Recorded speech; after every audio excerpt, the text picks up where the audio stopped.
जय श्री राधा, जय श्री कृष्णा। आप सभी प्रिय दर्शकों का हमारे चैनल आई एम एस्ट्रो गुरु जी में बहुत बहुत स्वागत है।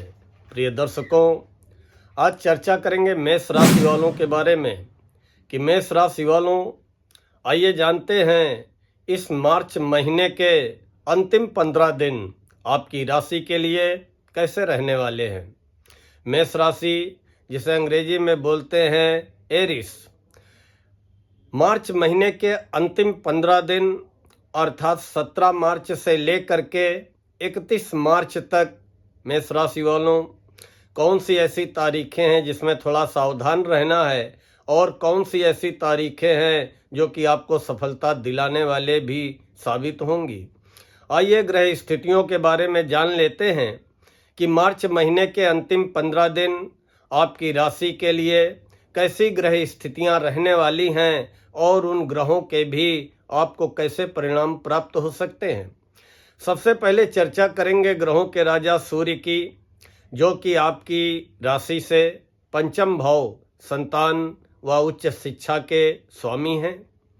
और सूर्य 14 मार्च को मीन राशि में, तो इसलिए 17 मार्च से 31 मार्च तक सूर्य की स्थिति आपकी राशि से द्वादश भाव में 12वें घर में मीन राशि में होगी।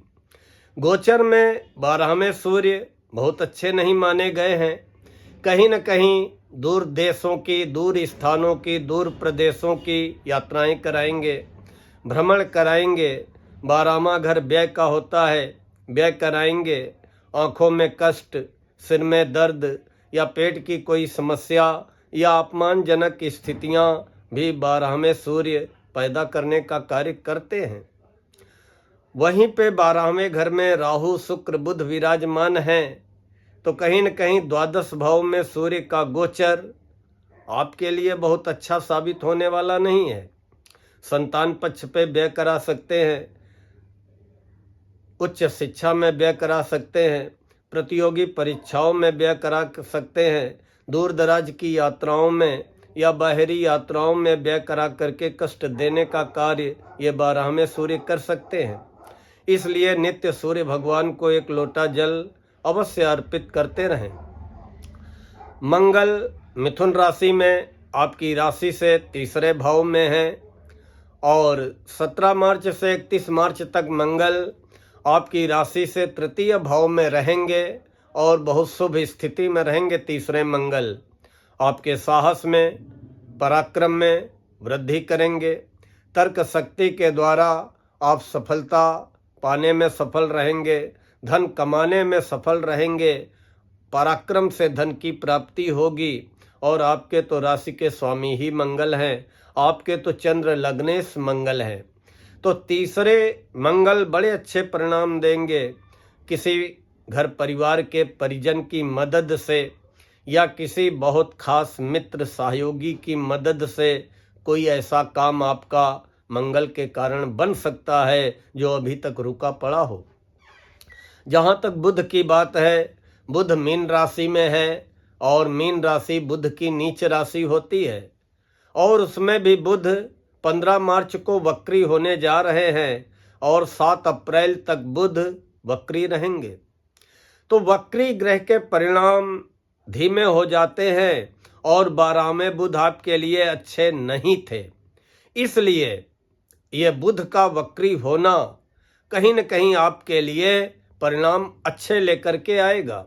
जो व्यापार व्यवसाय में एकदम से निराशा हताशा दिखाई देने लगी थी, उसमें यह बुध कहीं न कहीं कमी लाने का प्रयास करेंगे, क्योंकि कोई सौम्य ग्रह जब नीच राशि में हो तो स्वाभाविक है कि नीचे ही परिणाम देगा, लेकिन जब वक्री हो जाएगा तो उसके अशुभ परिणामों में विलंब हो जाएगी। शुभ परिणामों में भी विलंब होता है, तो जो परिणाम विलंब से मिलते हैं या अशुभ परिणामों में कमी की अनुभूति होती है।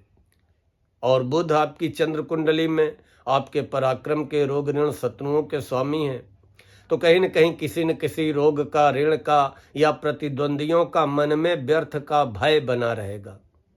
कोई कुछ आपका बिगाड़ नहीं पाएगा, कुछ भी आपके साथ गलत होने वाला नहीं होगा, लेकिन फिर भी मन में व्यर्थ का भय बना रहेगा या अपने पराक्रम में, साहस में कमी की अनुभूति होगी। तो बुध की स्थिति ये 6 मई तक रहेगी। बुध 6 मई तक मीन राशि में रहेंगे। मीन बुध की नीच राशि है। गोचर में 12वें बुध वैसे भी अच्छे नहीं माने गए हैं, और बुध जो वक्री हो रहे 15 मार्च से, तो कहीं न कहीं बुध की अशुभता में आपको कमी की अनुभूति होगी, और कहीं न कहीं बुध आपको अच्छे परिणाम देने का भी कार्य करेंगे, लेकिन बुद्धि को भ्रमित कर सकते हैं, आपको दुविधा में डाल सकते हैं। तो कोई भी निर्णय जल्दबाजी में न लेकर के सोच समझ करके ही लेने का प्रयास करें। जहाँ तक गुरु की बात है, देखिए गुरु वृषभ राशि में आपकी राशि से दूसरे हैं और बहुत अच्छे परिणाम आपको प्रदान करेंगे। धन व लाभ को लेकर के, वाणी को लेकर के, कुटुंब सुख को लेकर के गुरु की अनुकूलता अभी बनी रहने वाली है। शुक्र 12वें घर में उच्च के हैं, और गोचर में 12वें शुक्र बहुत अच्छे माने गए हैं। सुख साधनों में वृद्धि कराते हैं।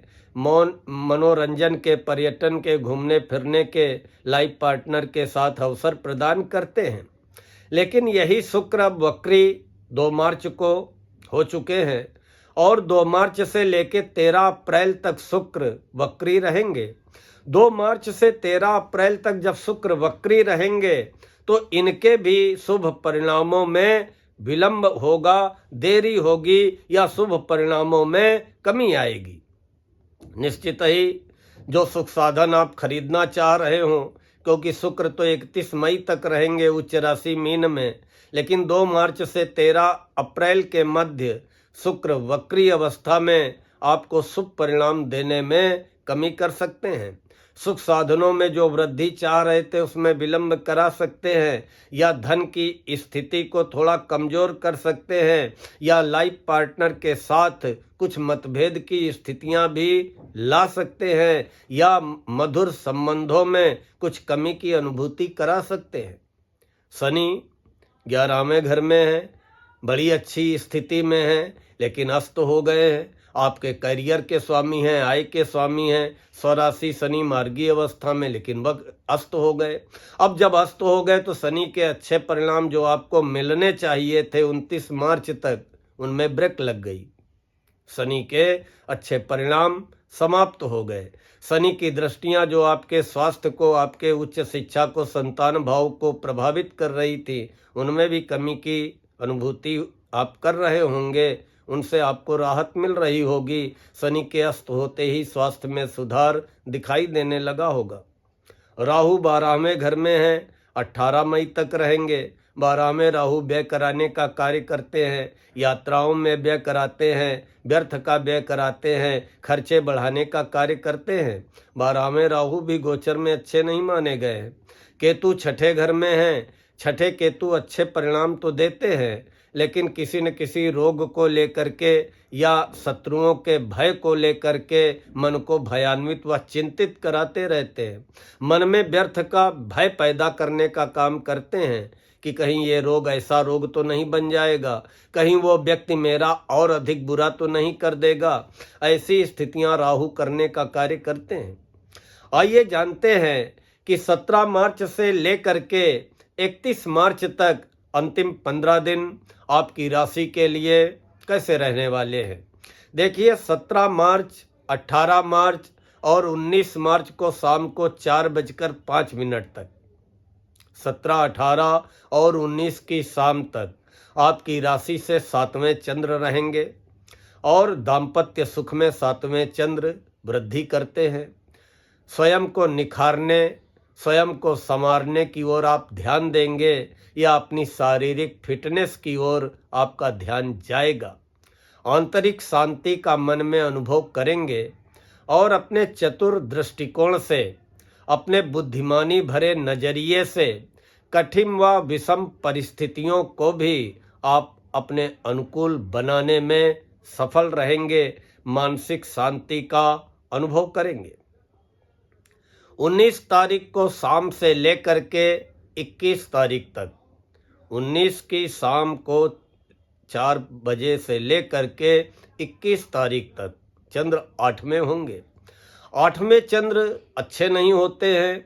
गोचर में स्वास्थ्य को लेकर के स्वास्थ्य का ख्याल रखना पड़ेगा। ये समय आपका ठीक नहीं रहेगा। कोई न कोई कष्ट, कोई न कोई मानसिक चिंता दिमाग को घेर सकती है। किसी परिजन या किसी रिश्तेदार के स्वास्थ्य को लेकर के मन चिंतित हो सकता है। समय का सदुपयोग करें और पानी से सावधान रहें और व्यर्थ की चिंताओं से अपने को बचाने का प्रयास करें। लेकिन उसके बाद 22-23 बहुत अच्छा समय आपका रहेगा। 22 तारीख 23 तारीख 9वें चंद्र होंगे। भाग्य का पूरा साथ मिलेगा। आपके सुख साधनों में वृद्धि होगी, विजय की प्राप्ति होगी, सफलता की प्राप्ति होगी। धार्मिक अवसर, धार्मिक कृत्य, धार्मिक यात्राएं करने के अवसर प्राप्त होंगे। कोई भी रुके काम होंगे, अटके काम होंगे, वो पूरे होंगे और स्वास्थ्य में सुधार होता हुआ दिखाई पड़ेगा। 24 और 25 को 10वें चंद्र होंगे। ये भी बहुत अच्छे परिणाम आपको देंगे। बहुत अच्छा समय रहेगा नौकरी के लिए, व्यापार व्यवसाय के लिए सफलता दिलाने वाला समय रहेगा। आपकी क्षमता में, आपकी योग्यता में वृद्धि होगी और अपनी क्षमता का, अपनी योग्यता का सही समय पर आप सही उपयोग करने में सफल रहेंगे और भाग्य का साथ मिलेगा। 26 तारीख से लेके 28 तारीख को शाम तक, 26 से लेके 28 की शाम तक ये भी समय बहुत अच्छा रहेगा। 11वें चंद्र होंगे। आय व लाभ में वृद्धि कराएंगे, हर कार्य में सफलता दिलाएंगे, संतान सुख प्रदान करेंगे, नौकरी व्यापार व्यवसाय में उन्नति व प्रगति कराने का कार्य करेंगे, कहीं न कहीं से आपके आय के स्रोतों में वृद्धि कराने का कार्य करेंगे। लेकिन 28 तारीख की शाम से लेकर के 30 तारीख की शाम तक, 28 तारीख की शाम से लेकर के 30 तारीख को शाम तक चंद्र 12वें हो जाएंगे, जो कि व्यय कराते हैं, व्यर्थ का व्यय कराते हैं, मन को चिंतित करते हैं, स्वास्थ्य को खराब करते हैं। सावधानी पूर्वक, ईमानदारी पूर्वक और सतर्कता पूर्वक कार्य करें और सावधानी व सतर्कता बना करके चले, क्योंकि 12वें चंद्र व्यय भी कराते हैं। एकाएक यात्रा करा करके यात्रा में कष्ट व व्यय देते हैं, या आँखों से संबंधित, पेट से संबंधित कोई परेशानी भी दे देते हैं। इसलिए आप 28 तारीख से लेकर के 28, 29 और 30 तारीख की शाम तक सावधानी बना करके चले। बाकी 30 तारीख की शाम से लेके 31 तक का समय पहले चंद्र हो जाएंगे, बहुत अच्छा रहेगा। मन प्रसन्न हो जाएगा, स्वास्थ्य अच्छा हो जाएगा, मन कल्पना लोक में विचरण करेगा और जो भी आप प्रयत्न करेंगे उनमें आपको सफलता की प्राप्ति होगी। दाम्पत्य जीवन में भी मधुरता दिखाई पड़ेगी और मन प्रसन्न रहेगा। देखिए, चंद्रमा का गोचर में बहुत प्रभाव पड़ता है, क्योंकि हमारे धरती से सबसे करीब ग्रह चंद्रमा है। इसलिए चंद्रमा हमारे मन को सीधे सीधे प्रभावित करते हैं। जो भी हम अपने निर्णय लेते हैं अपनी मन शक्ति के आधार पर लेते हैं, अपने विवेक के आधार पर लेते हैं। इसलिए गोचर में चंद्रमा का बहुत अधिक महत्व है। और चंद्रमा गोचर में कभी भी अगर चौथे होंगे अच्छे परिणाम नहीं देंगे, 8वें होंगे अच्छे परिणाम नहीं देंगे। चंद्रमा अच्छे परिणाम देते हैं पहले, दूसरे, तीसरे, छठे, 7वें, 10वें, 11वें, बहुत अच्छे परिणाम देते हैं। इसलिए मेष राशि वालों, जब भी चंद्रमा चौथे, 8वें, 12वें हो, उस समय सावधानी रखनी पड़ती है, क्योंकि वो मन को अशांत करते हैं, बेचैन करते हैं। और बाकी आपका ये जो समय है 17 मार्च से 31 मार्च, इसमें अष्टम चंद्रमा पड़ेंगे। उस समय आपको सावधान रहना है। और वो अष्टम चंद्रमा आपके जो है रहेंगे, जो कि हमने बताया 21 तारीख की शाम से लेकर के 19 तारीख की शाम से लेकर के 21 तारीख तक ये 8वें चंद्र रहेंगे। और उसके बाद 12वें चंद्र 28 तारीख की शाम से लेकर के 30 तारीख की शाम तक रहेंगे। इसमें आपको सावधानी रखनी है और बाकी पूरा जो है महीने का आधे दिन आपके अच्छे जाने वाले हैं, सफलता दिलाने वाले रहेंगे और हर कार्य में सफलता दिलाते हुए मन को आनंदित व प्रसन्न करने वाले साबित होंगे।